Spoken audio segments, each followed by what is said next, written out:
हाय, आपके साथ मैं हूँ Surabhi Sharma. India TV YouTube channel subscribe करिए, बेल आइकन दबाएं। इंडिया टीवी पर देश का हौसला बढ़ाने वाला कॉन्क्लेव जीतेगा इंडिया, हारेगा कोरोना लगातार जारी है। कोरोना से लड़ाई में ऑक्सीजन एक बहुत बड़ी समस्या है। ऐसे में सुप्रीम कोर्ट ने एक नेशनल टास्क फोर्स भी बनाई है। इस टास्क फोर्स में देश के 10 बड़े डॉक्टर्स शामिल किए गए, जो देश में ऑक्सीजन और मेडिकल सप्लाईज की देखरेख करेगी, ऑक्सीजन और दवाइयों पर हर तरह की दुविधा को दूर करेगी। और इस वक्त हमारे साथ नेशनल टास्क फोर्स के डॉक्टर देवेंद्र सिंह राणा और एम्स दिल्ली के कोविड टास्क फोर्स के डॉक्टर संजय राय जुड़ चुके हैं। आप दोनों का स्वागत है।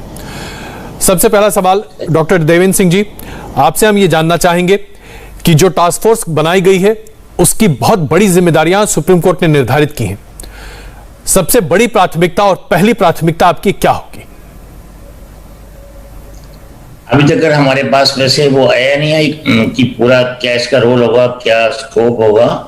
जो मैं समझ सकता हूँ वो जो आपके माध्यम से पढ़ रहे हैं हम, और आज मीटिंग ही है 5 बजे हेल्थ सेक्रेटरी ने रखी है। तो बस अल्टीमेटली तो यही है कि to enhance the, we have to make the oxygen available to the whole country, to every patient.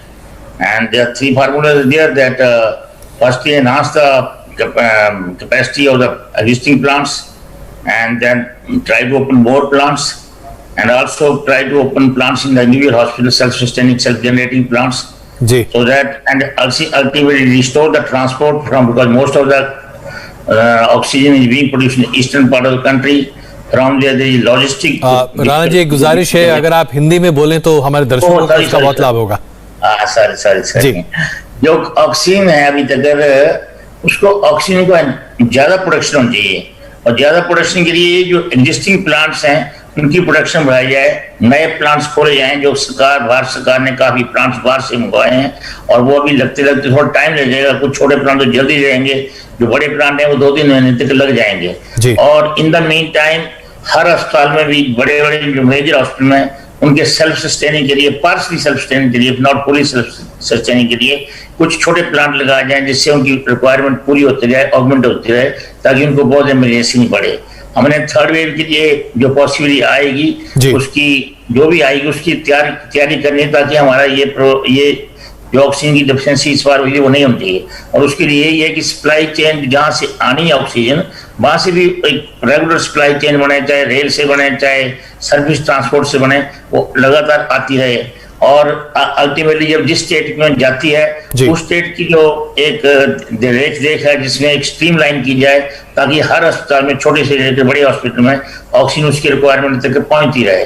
और जब हम सारे कंबाइंड एफर्ट करेंगे तो जो अभी भी कर रहे हैं, जैसे प्रॉब्लम आई, सडनली आई, हम तैयार नहीं थे, अस्पताल तैयार नहीं थे, सरकार तैयार नहीं थी, पब्लिक तैयार नहीं थी, और इसमें एक ब्लेम गेम चली। जो ब्लेम तो जो हो गया, कई बार गलत डिसीजन भी होते हैं लाइफ में, पर ब्लेम गेम की जो सारी पार्टियां इन्वॉल्व है, चाहे सरकार है, भारतीय सरकार है, चाहे स्टेट सरकार है, तो सबसे ज्यादा पब्लिक जो हम भी तो उतने ही जिम्मेवार है जितने सरकार का है। हम लोगों ने बिल्कुल सोच लिया कि जो एक हमें सेल्फ लॉकडाउन करना चाहिए, जो एक कोविड एप्रोप्रिएट बिहेवियर उसको अपनाना बंद कर दिया, पूरी ढील छोड़ दी, और सब शादियों में जाना। आपने बड़ी महत्वपूर्ण बात कही कि सरकार के साथ साथ आम जनता की भी जिम्मेदारी है, हमारी उसमें नहीं है। बिल्कुल, और हम सबको मिलकर इस लड़ाई में अब आगे बढ़ना है।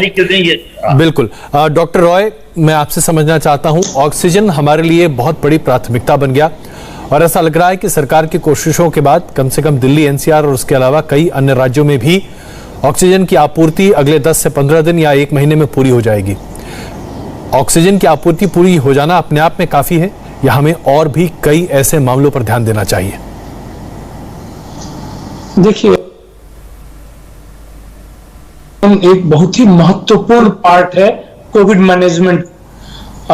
इस समय जिस तरीके से केसेस अचानक बढ़े, 4 लाख के आसपास गए, शायद बियॉन्ड एनी एक्सपेक्टेशन था। किसी को भी उम्मीद नहीं थी कि इस तरीके से, इस गति से जाएगा।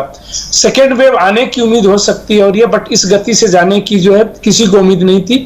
और उसके कारण का जो है, सिर्फ मैं कोविड एप्रोप्रिएट बिहेवियर नहीं मानता हूँ, बहुत से कारण है। सो मल्टीपल फैक्टर है इसमें इन्वॉल्व, सारे लोग इन्वॉल्व हैं, हम सरकार, और उसके सबसे ज्यादा जो है जो वायरस वो खुद ही जिस टाइप का रूप बदल रहा है, स्ट्रेन है, वो उससे ज्यादा जिम्मेवार है। क्योंकि अगर आप देखें तो सितंबर में 1 लाख केसेस हमारे पास आ रहे थे, हम जो है पहुंच गए थे लेस देन 10,000। ऐसा नहीं था कि उस समय सभी लोग कोविड एप्रोप्रिएट बिहेवियर कर रहे थे।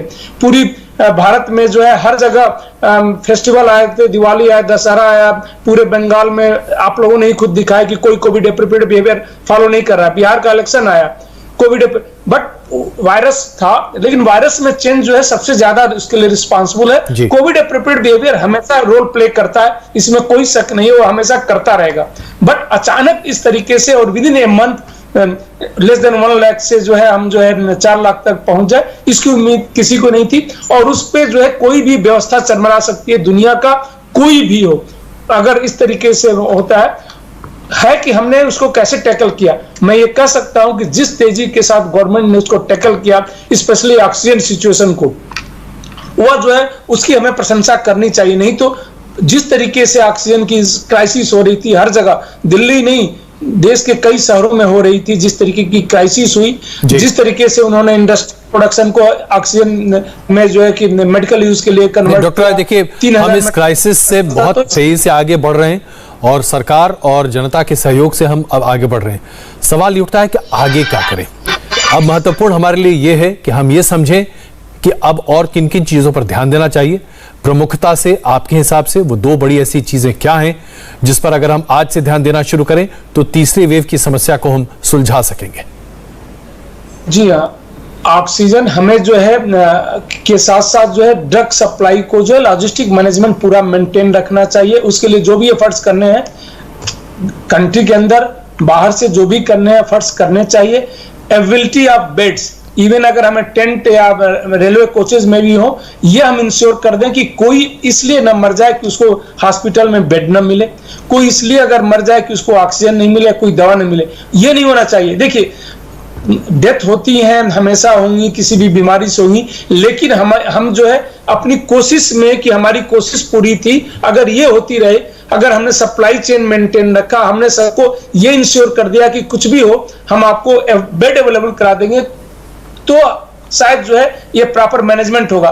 उसके लिए हमें क्या करना पड़ेगा, एक सर्विलेंस मैकेनिज्म जो है, स्पेशली जेनेटिक सर्विलेंस जो है, उसको बेहतर करना पड़ेगा कि हम भी प्रेडिक्ट कर पाए कि रियली आगे क्या होने वाला है।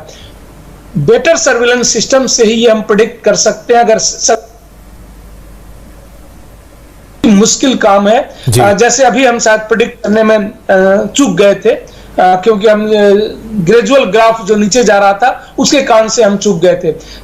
एक स्ट्रेंथन करना पड़ेगा हमें इस पब्लिक हेल्थ सिस्टम को, और अच्छी तरीके से स्ट्रेंथन करना बहुत महत्वपूर्ण बात आपने कही कि जब तक हम सर्वेलेंस को आगे नहीं बढ़ाएंगे तब तक हमारे लिए बड़ी दिक्कत होगी, हम आने वाले खतरे को भांप नहीं पाएंगे।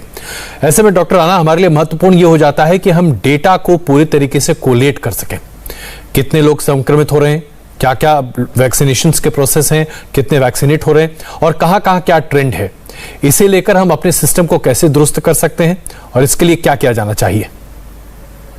डॉक्टर संजय राय ने ठीक कहा कि जो हमारा दुश्मन वायरस है वो भी ओवर स्मार्ट हो गया, और एट द सेम टाइम ये भी मैंने जो कहा कि जो हमारे से गलतियां हुई वो गलतियां उसको सुधारेंगे आगे के लिए। उन गलतियों पर ज्यादा टाइम वेस्ट नहीं करें, ना मीडिया में ना उसमें।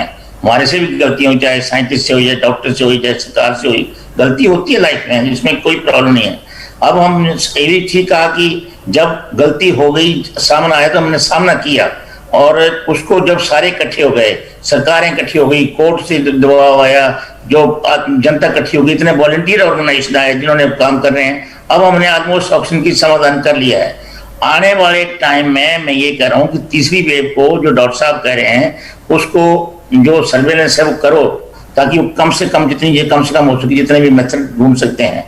पर मैं एक बात पर महत्व स्ट्रेस देना चाहता हूँ कि हमारी जो इंफ्रास्ट्रक्चर है, बहुत बड़ा देश है, ये कोई छोटा देश है नहीं, इसमें बहुत बड़ा देश है, कई टाइप के लोग रहते हैं, कई टाइप की लोगों की डेंसिटी डिफरेंट है, पॉपुलेशन डिफरेंट है, पॉपुलेशन की जो करेक्टर डिफरेंट है। तो उसमें क्या होता है कि हम उसको देखते हुए हमें ये नहीं कर सकते हैं कि हमारी जो इंफ्रास्ट्रक्चर कैपेसिटी है उसके बियॉन्ड ए पॉइंट नहीं बढ़ा सकते हैं। इवन बेड्स लगाना जो है वो नहीं है कि बेड्स लगा दिए, कई भी मैं सुनता हूँ 10,000 बेड लगा दिए, 5,000 बेड लगा दिए। आपका जो मेजर चैलेंज आने वाला है, जो ऑलरेडी ऑलमोस्ट आ चुका है, आने वाला नहीं, वो आ चुका है, शुरू हो गया है, वो है मैन पावर। मैन पावर की फटीग हो गई, मैन पावर कम हो गई, मैन पावर नहीं ला सकती है। आज मैंने पढ़ा था कि ट्राइएजिंग करें, कितनी भी ट्राइएजिंग करेंगे, यदि नंबर ऑफ केसेस ज्यादा होंगे, उसमें से 5% 10% भी हॉस्पिटलाइजेशन की जरूरत पड़ेगी। अब दिल्ली के मैं कहता हूँ आज 20,000 बेड है, सो कॉल्ड वैसे जो 17,000 बेड है, जो बाकी बेड होटल में है, जो बेड है उनसे डबल भी कर लेते हैं आप, तो मैन पावर कहाँ से लाएंगे? कौन देगा उन पेशेंट को? उन पेशेंट चलो और ऑक्सीजन पर जाने के लिए भी और जो करना है, तो इसलिए बड़ा जरूरी है, जो सप्लाई डिमांड का गैप है उसको जब तक हम कम नहीं कर पाएंगे तब तक हम इस प्रॉब्लम को सॉर्ट आउट नहीं कर सकते हैं। हमें डिमांड की तरफ ज्यादा ध्यान देना है। वो जो डॉक्टर आए और उनकी लोग हैं वो दे सकते हैं कैसे करना है। सप्लाई सरकार, चाहे स्टेट सरकार है, चाहे निजी अस्पताल है, चाहे गवर्नमेंट के हॉस्पिटल है, उनको स्ट्रेच करना है, और उसको बियॉन्ड ए पॉइंट स्ट्रेच करना इम्पॉसिबल है। उसके बाद तो इट इज ऑलमोस्ट मतलब नेगलेक्टिंग। बिल्कुल बिल्कुल डॉक्टर संजय, मैं क्षमा चाहता हूँ डॉक्टर राणा, मैंने आपको बीच में रोका, लेकिन डॉक्टर संजय अब इस महत्वपूर्ण मुद्दे पर चर्चा करें कि हम कैसे नर्सिंग स्टाफ और डॉक्टर स्टाफ को और ज्यादा करें। बहुत थक चुके हैं लोग, जाहिर सी बात है, लगातार काम कर रहे हैं और उसके साथ साथ हमारी कमी भी हो रही है। सरकार ने फैसला किया कि जो भी मेडिकल के छात्र हैं और जो नर्सिंग की ट्रेनिंग भी ले रहे हैं उन्हें भी हम इस क्षेत्र में उतारें और उससे लोगों को मदद मिलेगी। लेकिन क्या हम इतनी जल्दी इतने बड़े ट्रेंड मैन पावर और स्टाफ को एकत्रित कर सकते हैं? अगर नहीं तो क्या करें तुरंत? इसमें कोई शक नहीं कि पिछले 1 साल से जिस तरीके से हेल्थ वर्कर लगे हुए हैं, आप बीच में कुछ समय के लिए थोड़ा सा रिलैक्स हुए थे, बट अचानक जिस तरीके से है और पिछले 1-2 महीने से तो रियली कई शिफ्ट में खुद सेम हेल्थ वर्कर काम कर रहे हैं। सो थकान के साथ साथ जो है उन मानसिक तनाव भी। देखिए, एक हेल्थ वर्कर जब वहां पे अपने सामने रोज लोगों को मरते हुए देखता है और अपने आप को असहाय पाने लगता है, तो उसकी भी एक ह्यूमन बीइंग होने के कारण से जो है मानसिक स्थिति का भी सामना करना पड़ता है। लेकिन फिर भी ठीक है, जो इस समय थोड़ी सी कमी आई वो इसलिए भी आई कि काफी हेल्थ वर्कर जो है अचानक जो है उनको भी कोविड का सामना करना पड़ा, उनको भी कोविड हो गया और ऑलमोस्ट हर हॉस्पिटल में हुआ, including AIIMS and other hospitals also, और all category of health workers, चाहे वो डॉक्टर्स हो, नर्स हो, पैरामेडिकल स्टाफ हो, सारे लोगों का हुआ। ये अगर शॉर्टेज होती है तो हमें लोगों को केयर तो देना ही है और उसका एक ही सॉल्यूशन हो सकता है कि जो भी ट्रेंड मैन पावर, देखिए फाइनल ईयर तक आते आते हमारे बच्चे जो है MBBS जो कर रहे होते हैं वो क्लिनिकल काफी नॉलेज आ जाता है और उनको अभी जो कोविड में हमें बहुत बड़ा स्किल की जरूरत नहीं है। कोविड का एक स्टैंडर्ड प्रोटोकॉल है जिसको हमें फॉलो करना है कि वो समय से जो है उनका ऑक्सीजन हो जाए चेक, वो रिपोर्ट हो जाए, उनको समय से दवा मिल जाए, समय से जो है अगर हाइड्रेशन को मेंटेन करना है, इवन पानी तक भी समय से मिल जाए। तो इन सबों के लिए बहुत ही हाई स्किल्ड इसकी जरूरत नहीं है कि हमें जो है बिल्कुल ही जो है एक बहुत बड़ा फिजिशियन चाहिए हर पेशेंट को ट्रीट करने के लिए। सेल्फ लिमिटिंग डिजीज है, अपने आप ठीक होती है। जो कुछ लोगों को जिनको केयर की जरूरत होती है हॉस्पिटल में आ रहे हैं तो इनको बेसिक ट्रेनिंग देके लगाया जा सकता है और उस पर ऑलरेडी गवर्नमेंट जो दिशा में बढ़ रही है कि जब भी शॉर्टेज होगा और जहां जहां शॉर्टेज हुआ है वहां ऑलरेडी लगा दिया गया है। तो एक बहुत ही अच्छा कदम है और नर्सिंग रेजिडेंट को भी लगाया गया है जी। तो इससे काफी फायदा मिल रहा है। आप दोनों का बहुत धन्यवाद इस चर्चा में शामिल होने के लिए। तो हमें तैयार रहना है और उसके साथ साथ तैयारी इस बात की करनी है कि आज जो खतरा हमारे सामने है उससे तो हम जूझ रहे हैं, लेकिन आने वाले खतरे के लिए हमें तैयार रहना है, जिसके बारे में अभी तमाम जानकारी हमारे 2 विशेषज्ञ आपके सामने प्रस्तुत कर रहे थे। एक छोटा सा ब्रेक लेते हैं। ब्रेक के बाद हमारे साथ DRDO के डॉक्टर जुड़ेंगे। उनसे हम जानेंगे कि कोरोना की नई दवा, कोरोना की रामबाण दवा कैसे काम करेगी। फुल डिटेल इस छोटे से ब्रेक के बाद। हाय, आई एम सुरभि शर्मा। खबरों से अपडेट रहने के लिए India TV YouTube channel subscribe करिए, साथ में बेल आइकन जरूर दबाएं। जुड़े रहें इंडिया टीवी के साथ।